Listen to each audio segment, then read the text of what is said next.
Welcome to a special podcast episode called Forgotten Voices of West Virginia.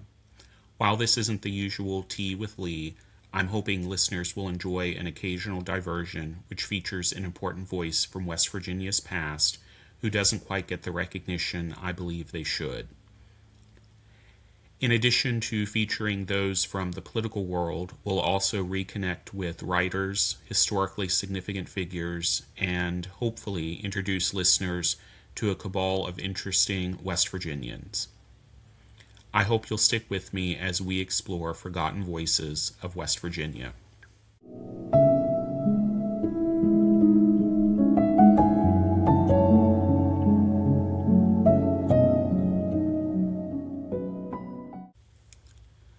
I have always been fascinated by politics, whether it's state, local, or national. I credit both of my parents, but especially my mom, with this interest. During election seasons, when I was a kid and we were driving around the county, every time we spotted a candidate's sign, she'd tell me about the person, what office they were seeking, and the duties of the position. 2, my parents took me with them when they voted and explained why they were voting for each of the candidates they selected.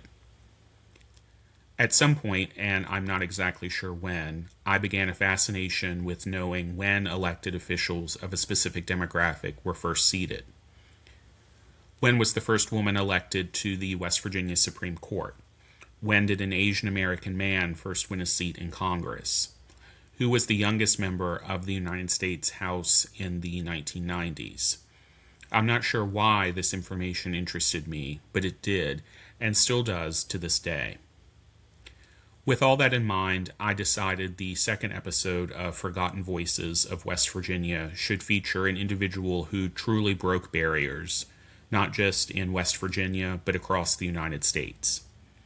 Today we're featuring the first African-American woman to ever serve in a state legislature, West Virginia's own Minnie Buckingham Harper. Won't you join me? I want to begin by stating that there isn't a lot of readily available information about Minnie Buckingham Harper and her life before, during, or after she served in the West Virginia legislature. I wish there was more to share, but in light of the lack of information, I want to provide context about the significance of her contribution. Doing so will include information about her adopted home of Keystone, West Virginia, the life of her husband and his political career, a bit about the historical context of African Americans and women in the West Virginia legislature, and the role widows played in public service following their appointment or election. Minnie Buckingham was born on May 15, 1886, in Putnam County, West Virginia. She was one of 11 children born to Elijah Euphrates Buckingham and Laura Ann Brooks Buckingham. Her siblings were Edward, Anna, Jenny, John, Sarah, Brady, Ivan, Ezra, Lula, and Kitty. Miraculously for the time, only one child, Kitty, died before reaching adulthood. Unfortunately, details of Buckingham's parents are scarce, although there is a record to indicate Elijah Buckingham served in the Union Army from February 10, 1865, until July 9, 1865, with the Ohio Infantry. Minnie received a standard education from state schools in Putnam County. Again, records do not immediately indicate when or why, but at some point she moved to Keystone, McDowell County, where she married E. Howard Harper on May 7, 1923. Keystone has consistently had a large African American population, and to this day is one of only 3 majority-minority municipalities in the state, along with North Fork and Kimball. Founded in 1892 by the Keystone Coal and Coke Company, it was incorporated in 1909. Between 1900 and 1940, the population ballooned from 1,088 citizens to 2,942. During the remainder of the 20th century, the population dramatically fell, as it did in the remainder of the state. The 1980 census indicated 902 people lived in Keystone, and as of the 2020 census, the number has dropped to 176. Slightly over 57% of the current population is African American. I want to dive into the life of Buckingham's husband, whom she met while in Keystone. Ebenezer Howard Harper was born in Tazewell County, Virginia on August 14, 1864, just over the county line from McDowell County, West Virginia. He received an education at Tazewell County Free Schools and then matriculated to the Virginia Normal Collegiate Institution in Petersburg, Virginia. In 1888, he settled in McDowell County, specifically Elkhorn, to work for the Norfolk and Western Railroad. He then worked for the Houston Coal and Coke Company, serving as outside foreman and coke boss. In 1896, he left for Washington, D.C., where he took law courses at Howard University. It's interesting to note that while academic courses were offered at the time for those wishing to practice law, a big part of the process was also serving an apprenticeship. After leaving Howard, he set up shop in Keystone, McDowell County, where he worked as an attorney, school teacher, and farmer. Harper's political activity began in 1892 when he joined with a group of Republicans who sought to wrest political power in McDowell County away from the Democratic Party, which had long been dominant. Harper began to organize the large number of African Americans who flocked to the area to accept jobs in the mines. He was able to encourage them to vote, and the Republicans made deep inroads in McDowell County. Within a few years, Governor A.B. White appointed him to the Board of Regents of what is now West Virginia State University. Founded in 1891 as a college for African Americans, Harper remained on the board for 5 years. In 1913, he ran for an at-large seat on the Republican State Executive Committee and received over 55,000 votes, outpacing all other candidates. In 1916, Howard Harper launched a campaign for the West Virginia House of Delegates. At the time, McDowell County was part of a multi-member delegate district. 6 white men ran and 2 African American men, including Harper. He was successful and secured one of the 4 slots and advanced to the general election, which he also won. An article in the McDowell Times from June 16, 1916, outlined both Harper's professional success and his outsized standing in the area. The paper reported he and Minnie had, quote, the finest residence in Keystone, and that his business acumen lent itself to 2 prospering farms, one in Tazewell County, Virginia, and the other in Kanawha County, West Virginia. Further, it was reported, quote, in his political dealings, that Harper has, quote, been absolutely square with the people and as a result has their confidence. Delegate Harper was a candidate who, quote, couldn't be bought. As mentioned, McDowell County had a large African American population during this time. Harper's practice included the preparation of legal documents, but also strong advocacy for his neighbors who experienced prejudice not uncommon at the time. In one instance, he testified before the West Virginia Senate Committee on Railroads, presumably addressing the unequal treatment African American workers experienced in relation to their white counterparts. Well respected in the area, after his service in the West Virginia House from 1917 until 1919, he was again elected in 1924 and served until his death in 1927. He served on several committees, including the Committee on Elections and Privileges, the Committee on the Judiciary, the Committee on Federal Relations, and the Committee on Executive Offices and Libraries. Harper suffered an unknown illness in 1927 and was transported to a hospital in Huntington. He died there on December 2nd of that year. I'm going to digress again for a bit because in my research I stumbled upon an interesting rabbit hole. At first thought, I assumed Harper was taken to Huntington because there weren't quality medical facilities available to African American residents in McDowell County. After a bit of digging, I discovered an amazingly informative article written by Kathleen Thompson called Taking Care of Their Own, African American Hospitals in West Virginia, 1900 to 1955. According to Thompson, there were private hospitals for African Americans in McDowell County and nearby Mercer County, as well as Kanawha County. I was a little bit surprised then to learn that Delegate Harper would travel to Cabell County for care. Of course, who knows, he may have been visiting a doctor or someone else and fell ill while closer to Huntington than home. There was an outstanding hospital in Huntington founded by Dr. Clinton C. Barnett, a Howard Medical School trained physician.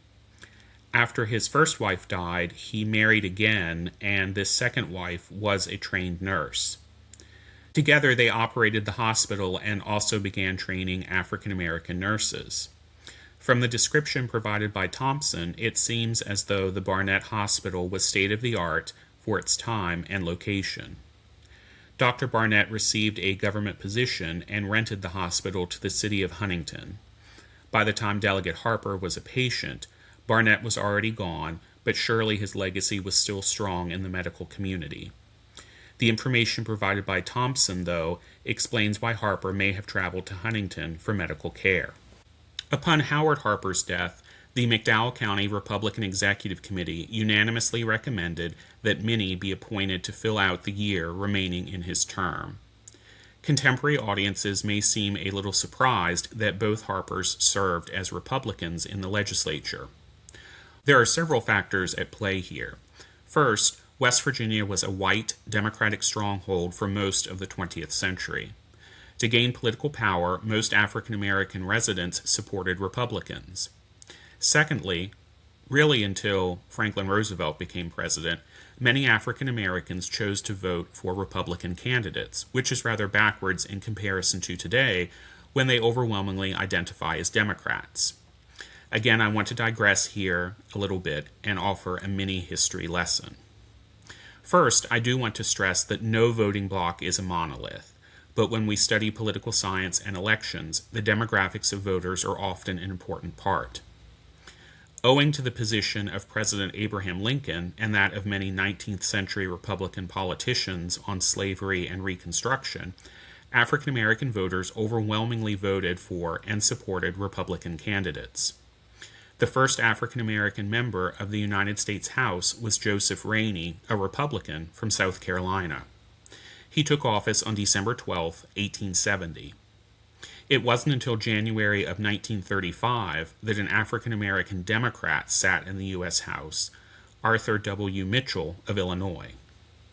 In between, around a dozen and a half African American men served in the U.S. House, all as Republicans. After Mitchell's election, it wouldn't be until 1991, nearly 60 years later, that another African American Republican would sit in the U.S. House. Historians argue around 85 to 90% of African American voters in 1920 supported Republican Calvin Coolidge for president, as well as 1924 nominee Herbert Hoover. If we flash forward to the 2020s, the Pew Research Center found that 71% of African Americans are registered or lean toward Democratic candidates when self-identifying. Other ethnic minority groups follow suit, including 56% of Asian Americans and 52% of Latino and Hispanic voters. Only 38% of white voters align with the Democratic Party. While there are far more qualified people to go into the history behind all of this, I simply share it in a mini form to help listeners who may find it strange that both Delegate Howard Harper and Delegate Minnie Buckingham Harper served as Republicans. Diversion number 2 in this stream of information is the phenomenon of the widow's secession.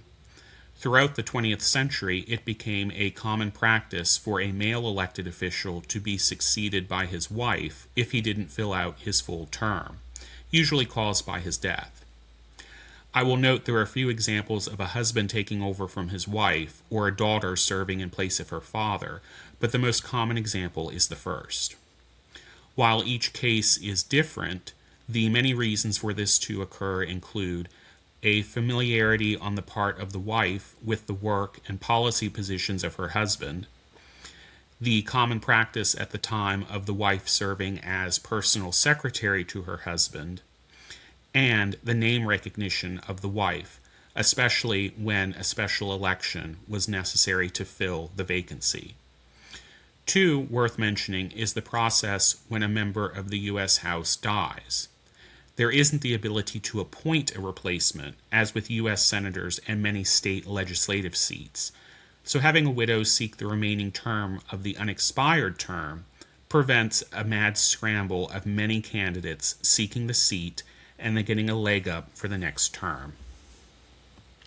West Virginia's first female member of Congress, Maud Elizabeth Key, who was elected in 1951, took over from her own husband, Representative John Key, when he died.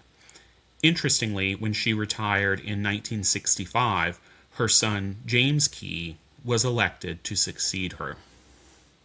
Now back to our subject at hand. Upon receiving the McDowell County Republican Executive Committee's recommendation, Governor Howard Gore appointed Minnie Buckingham Harper to the West Virginia House of Delegates in January of 1928. In so doing, West Virginia became the first state in the nation to seat an African American woman in any legislative chamber. There is no evidence to suggest Delegate Harper worked outside of the home, but it's fair to assume she, like her husband, was active in civic and social efforts in Keystone and Greater McDowell County, thereby giving her a base of knowledge about the needs of her district. An article appeared in the Norfolk Journal and Guide on March 10, 1928, with the headline, "Race Woman Sent to Legislature." The article, in part, read, quote, "She is the first woman of the race to be so honored in this country." Delegate Howard Harper was himself regarded an able legislator, and his record in the House of Delegates is a credit to his race, it is declared. Mrs. Harper, it is believed, will serve her state with equal foresight.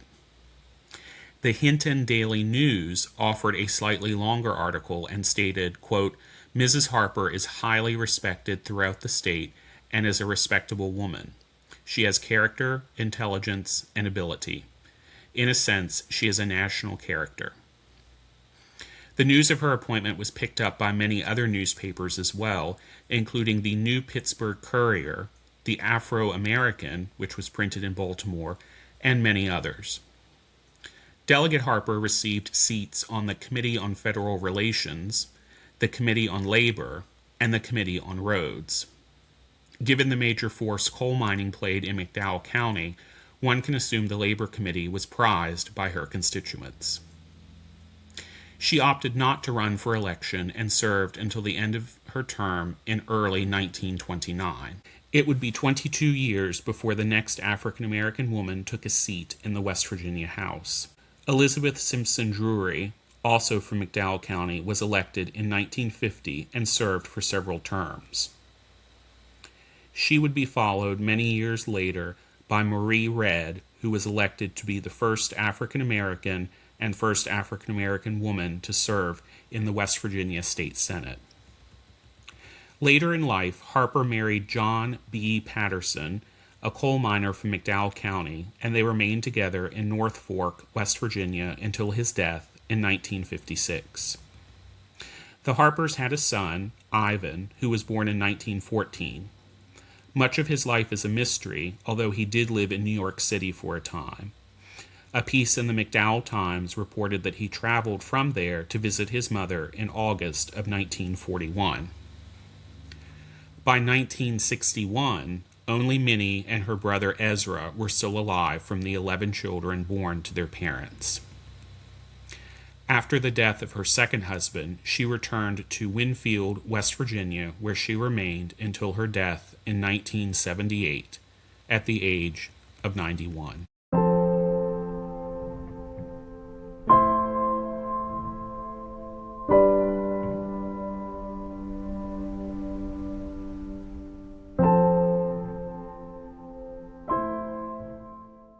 I am consistently amazed that we, as West Virginians, do not make more mention of Delegate Harper, her legacy, or our position as the first state to seat an African American woman in our state legislature. While she didn't go on to serve decades in elective office or rise beyond the role of a West Virginia delegate, being the first always paves the way for more to follow. I regret that our state has the perception of being filled with people who have inherent bias against those who are not white. While every state in the nation is home to people with prejudice against those who are different, I believe we in West Virginia permit those few to often be the loudest voices. That reputation then sticks. Minnie Buckingham Harper was the first African American woman to serve in any state legislature in the country. It wasn't until 1968 that the first African American woman was elected to the United States House. 1992 saw the first African American woman elected to the United States Senate. 2021 saw the first African American woman sworn in as Vice President of the United States. And 2024 saw the first African American woman serve as a nominee of a major political party for the office of President of the United States. One can only hope that Representative Shirley Chisholm, Senator Carol Moseley Braun, and Vice President Kamala Harris were able to achieve what they did thanks to a widow from coal country in West Virginia. Thank you for listening to Forgotten Voices of West Virginia, and I hope you learned more about Minnie Buckingham Harper and carry her story with you when talking about our state. Thank you for listening to Forgotten Voices of West Virginia, part of the Tea with Lee podcast. To support Forgotten Voices of West Virginia or the larger podcast program, please share with friends and family.